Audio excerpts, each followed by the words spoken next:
Hello and welcome to another reading vlog. This is the beginning of March's reading vlog. Let's hope it's a good one.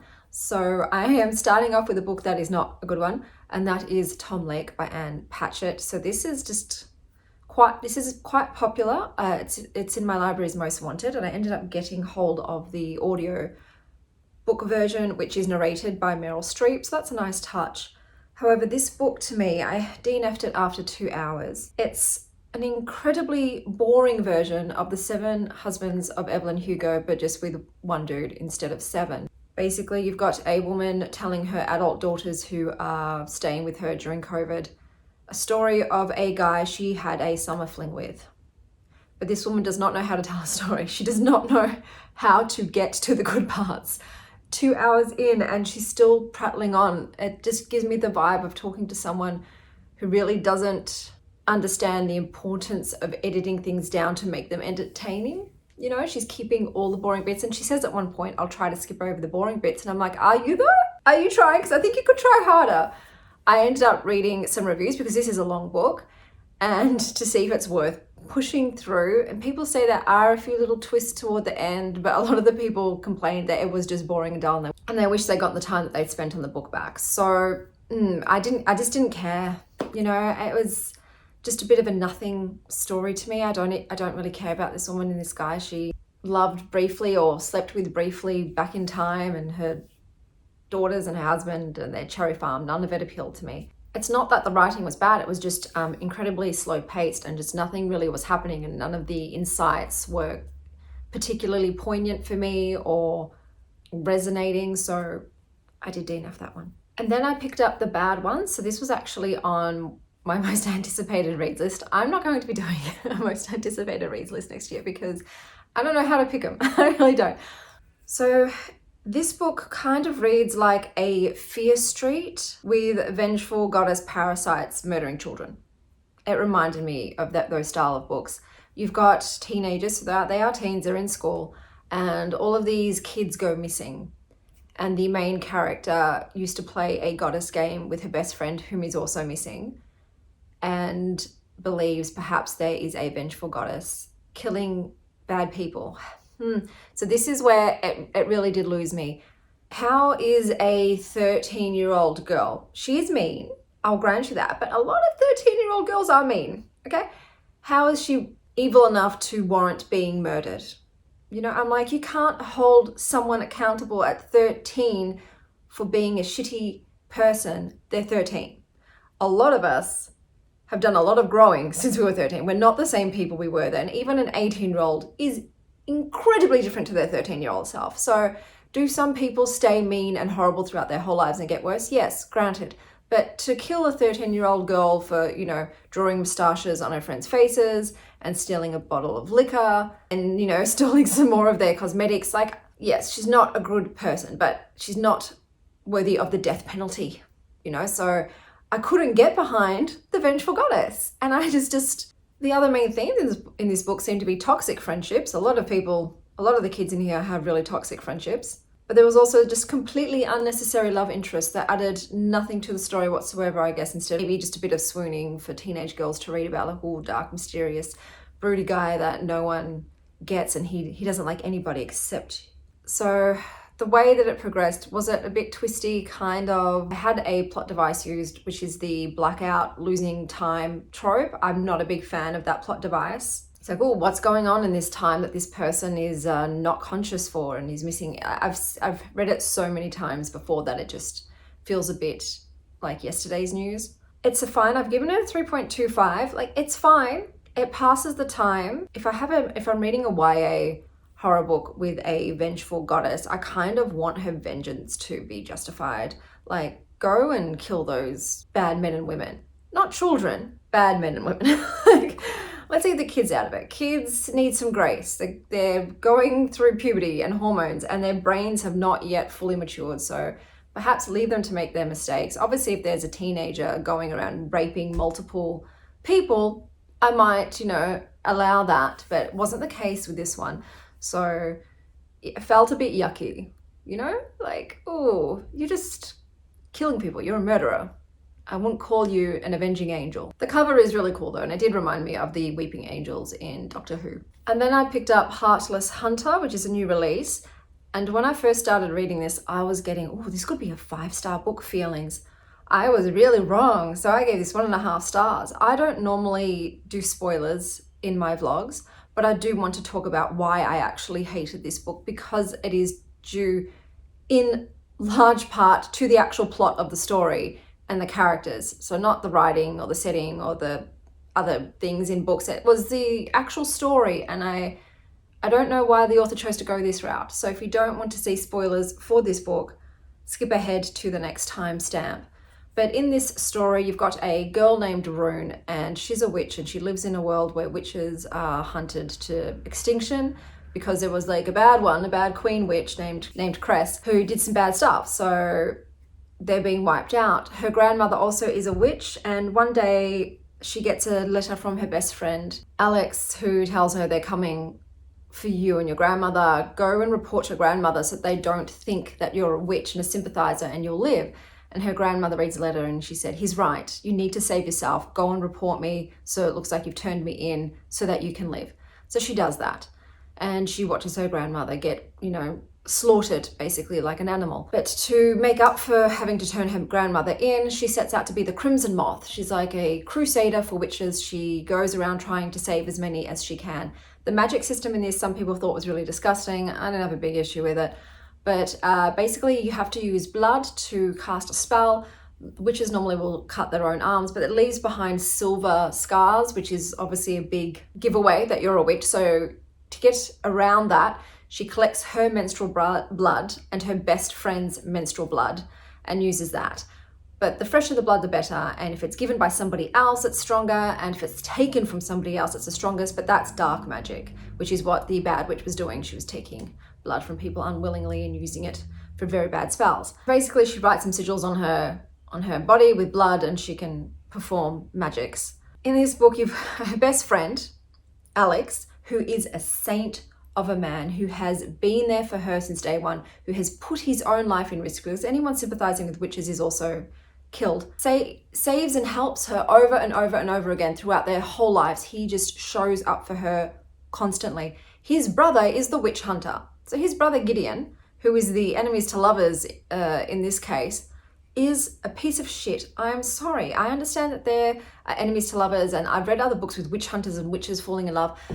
He sees no problem with the genociding. So he was the victim of the witch queen. He was in love with her. She became possessive. He wanted to stop having sex with her. She said, if you stop having sex with me, I'll kill your family. And then she started killing off his family anyway, leaving only his brother Alex alive. So he decides to kill her, but his brother actually doesn't. And then starts to kill all the witches, right? Because punish the many for the crimes of the one, and that includes the little girls. So he rounds up 12-year-old girls who just became witches. You don't become a witch until you have your first menstrual bleed. So they just became witches. They haven't done anything, but he had no problem getting them to slaughter them. Luckily, Rune saved those little girls. But this is this character. He's like, yes, they need to die. They're evil. 12-year-old little girls. And then any family that tries to harbor a witch, they then have, I think, pentacles engraved of their forehead, and no other human beings are allowed to help them. If you give them food or anything, you will also be killed for being a witch sympathizer. So it's just absolutely brutal and awful and disgusting. Anywho, Rune becomes a suspect to him. And so he decides to find out if she's a witch, after which point he will kill her, even though he believes that his brother Alex is head over heels in love with Rune. He's got no qualms about killing her. So he goes to try and get her in her knickers to look at her body. He does. She's got no marks. He goes back to his other witch hunter pals, and they're like, yeah, but she could have some cuts on her titties or her hoo-ha. Get her completely naked, man. So he goes and he gets her completely naked, and nothing there. And they're like, no. You need to have sex with her, bro. You need to get in there and look at all the nooks and crannies to make sure she ain't a witch. And he does that. So basically, he is a victim of sexual assault. He's being pressured to sexually assault this woman who's been a long-term family friend of theirs. And he does it. He does. Rune is the dumbest on the planet. This girl is so incredibly stupid. Why she thinks she just literally goes with this guy. And she's like, oh, I'm actually playing him. Girl, you're not. You're being played. you're being played so hard. But she thinks, oh, I'm playing his game. And then there is a scene where he sets her up. So he tells her and her alone, oh, I'm holding this witch in this place and I'll be moving her tomorrow. She goes to that place. He catches her. He can't see her though because she's got like an obscuring spell on her. But even though she's very aware, oh, he did this to set me up to see if I would come, she makes her way out of it by then saying to him, oh, you know, I went and told all of the ladies at luncheon that you were holding a prisoner there. So he's a bit confused. Maybe it wasn't her, maybe it's someone she told, but she knows he set her up and she still goes along making out with him, having sex with him, falling in love with him. And I'm like, he thought you were the Crimson Moth. He then told you alone, oh, I've got a witch here to see if you would show up. And when you did, he was fully prepared to take you back to be killed. He doesn't care about you. So I could not with that foolishness. Anyway, after having sex with him, she overhears him talking to the other witch hunters like, yeah, she hasn't got the marks, so, you know, she meant nothing. And she's like, how could you? How could I mean nothing? And he's like, oh, I was just saying that, babes. No. So she runs back to the other brother, still pretty much like dripping with the witch hunter's juices. And she tells Alex, and he says to her, I love you. I've been in love with you this whole time. And I just want you to be happy. And I believe that I can make you happy and that I can take care of you and be there for you. Will you marry me and come and live with me on this other island and be safe and happy? And she's like, yeah, okay, maybe I can learn to love him. And this was an issue that I had as well. She describes obviously her connection with Gideon as like dangerous and passionate and full of lust and love. It is so hot and there's so much sparking. And then with Alex, she's like, oh, he makes me feel safe and comforted and cared for. I don't know, maybe I could come to love him. And as someone who's been in toxic relationships, I'm very aware of the difference between those two. But let's praise more of the, yes, find a human being who makes you feel safe, who listens to you, who comforts you, who shows up for you and is there for you at your worst. This guy puts himself on the line. He betrays his own brother for her. And it made me sad that it's like, well, no, this dude that was willing to slaughter her is still the better love option. Like, that shit, man. Let's go for the healthy relationships. Anyway, so she goes to go with him, but then Gideon rocks up and sees them together and has finally realized that she is a witch and goes to arrest her and kill her. His brother Alex is like, please don't do this. He's like, sorry, dude, she's a witch. She's got to die. And he's like, well, I have been helping her this whole time. He's like, shh, be quiet. He's like, no, I've been helping her. And if she's going to die, then I'm going to die with her. And he's like, all right, then put the cuffs on him as well. Off he goes. So his last remaining family member also has to die, hey? So he's escorting them to be killed violently. And then lo and behold, it turns out that Rune's best friend that was giving her monthly blood was actually the evil witch queen. And she goes to kill Gideon, okay? And Alex, the beautiful but dumb, wonderful man that he is, steps in front of the bullet and takes it for his brother. And while he's laying there dying, he tells Rune, I just want you to be happy. I give you permission to be happy, i.e. if you want to bang my brother, then bang my brother. You have my blessing. And then he's like, take my blood. At least use this blood, you know, my blood, to save yourself. And I was just in absolute shock that this is the way the story unfolded. And it ends with her joining the evil witch, okay? And with Gideon vowing to, you know, kill her for killing his brother. But he killed his brother. Let's be real here. So there was like no remorse for Gideon when realizing like his little genocide crusade means that he's going to have to kill the woman that he's been sleeping with and his brother. He's like, oh, well, that's the way the cookie crumbles. But yes, I was furious. Could she possibly bring Alex back to life? Yeah, maybe, but this Gideon character is so disgusting and vile. To have a woman fall in love with someone that is genociding her people and wants to kill her, set her up to catch her and kill her even after being with her, and will also throw his own brother to the wolves as well. No thank you. So yeah, I was just so angry because I was loving it in the beginning, like the premise of it and the writing and the way it was flowing, but then everything just fell off a cliff and it left me so furious. I stayed up till 1 a.m. to finish this, and when I read that, you know, yes, Alex died protecting the people he loved, I was wanting to throw it across the room. And yes, if you think I'm going to read another book to see her, you know, work things out with Gideon, no thank you. So this was just so upsetting for me. Like I said, the whole sexual assault thing and then committing more sexual assaults, and it's a teen book, it's a YA book, it made me feel very uncomfortable about that. I'm like, I don't know if this is cool, you know, for YA people, like, because he's meant to be a love interest and he's there with the purpose of getting her naked so he can look at her parts to decide whether or not she needs to die. Like, yuck, that just felt so yuck to me. So yeah, that was very, very disappointing because I thought I was going to have an amazing time and I didn't. But you don't know how the story's going to go. I just didn't see it going that way. And yeah, I read a lot of the other people's reviews that didn't like the book, and it was a lot for the same thing, the sexual assault, some people for the period blood, and a lot of people for what happened to Alexander. I'm not starting the week off strong. Unfortunately, I've just picked a lot of books that didn't do anything for me, but that's okay because there's more to read. You know, I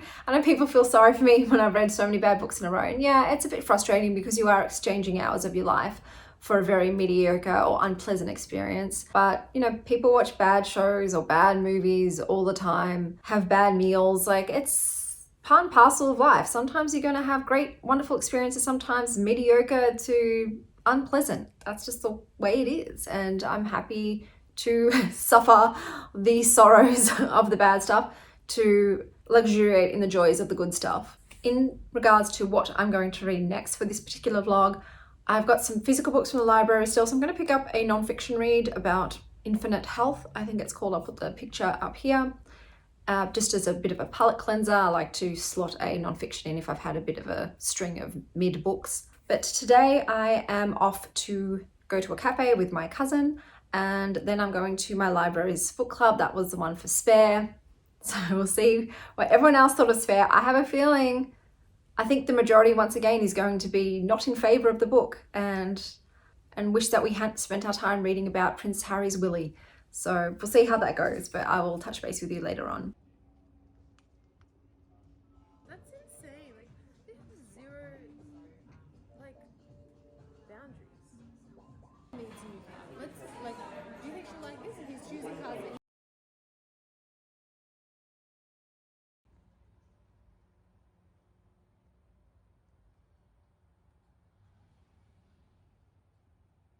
So just got back from cafes and the book club. So with the book club, only two people liked Spare by Prince Harry. Everybody else felt like they could have done without having read it.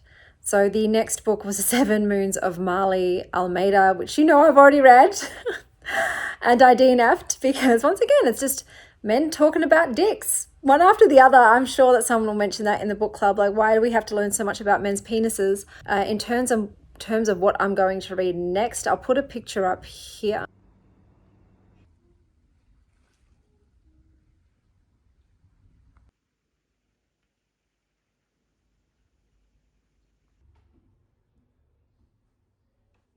Okay guys, so I was reading To Cage a God. I have decided to DNF this at 40 pages. It's just that the writing style was not for me, and therefore I just couldn't get into the story. I just kept getting brought out of it by my dislike of the writing style. But in this world, there were 2 girls. It starts off brutally in the first chapter. A young girl is saved by her mother and the rest of the town is scorched to death with god fire, and she's the only survivor. And then it skips to the future and she has a god residing in her body. So some people have gods living within them, and it seems to be that most of them have a very hate relationship with each other. But there are 2 girls and they consider themselves to be sisters, and there's some kind of like royal plot, political intrigue thing going on. Obviously I didn't get that into it, but yeah, just the writing style wasn't for me, so I decided to DNF it. I am halfway through Intentional Health. So I think if this was my first time reading about a book like this, I'd be like, oh, this is fantastic. It's very simple, it's very straightforward.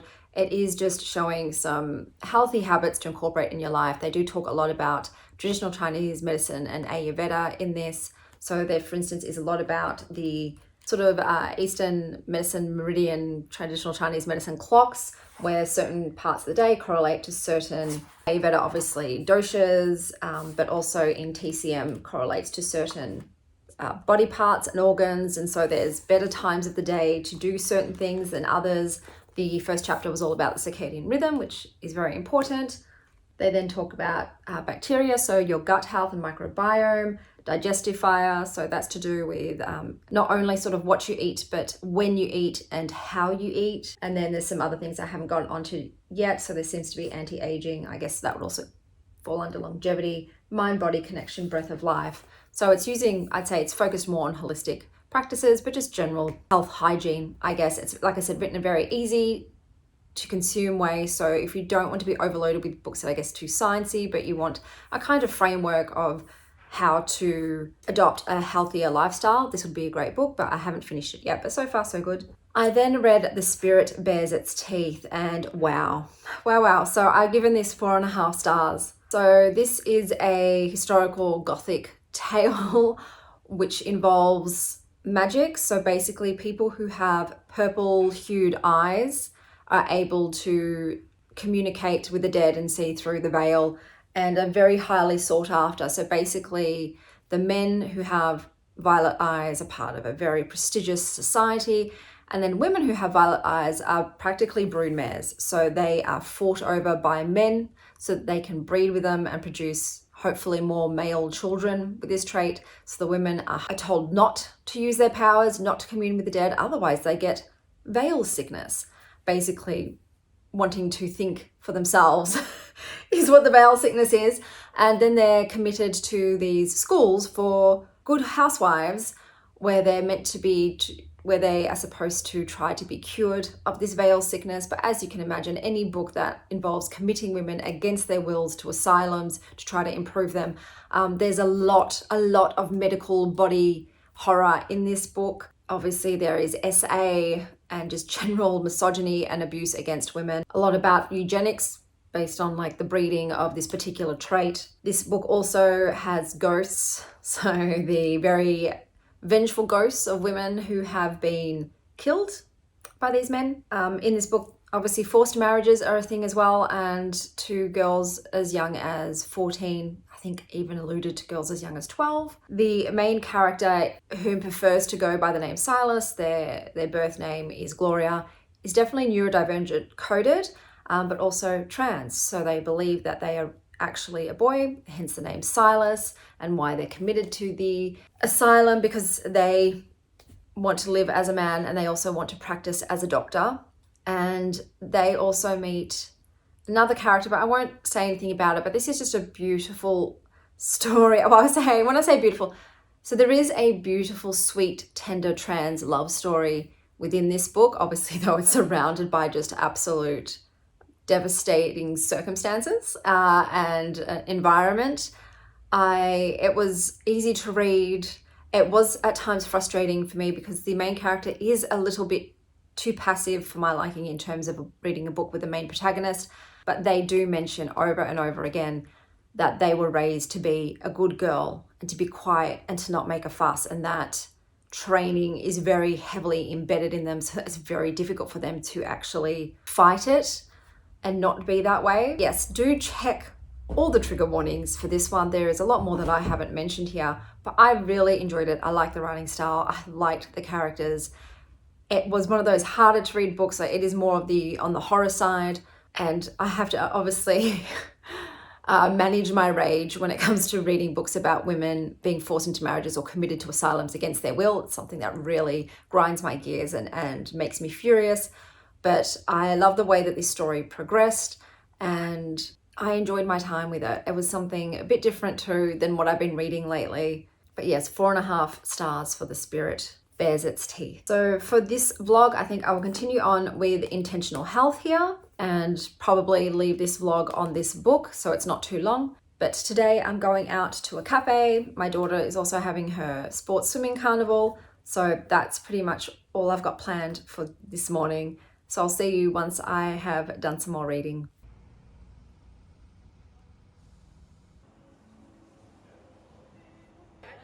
Like, why did he support his niece?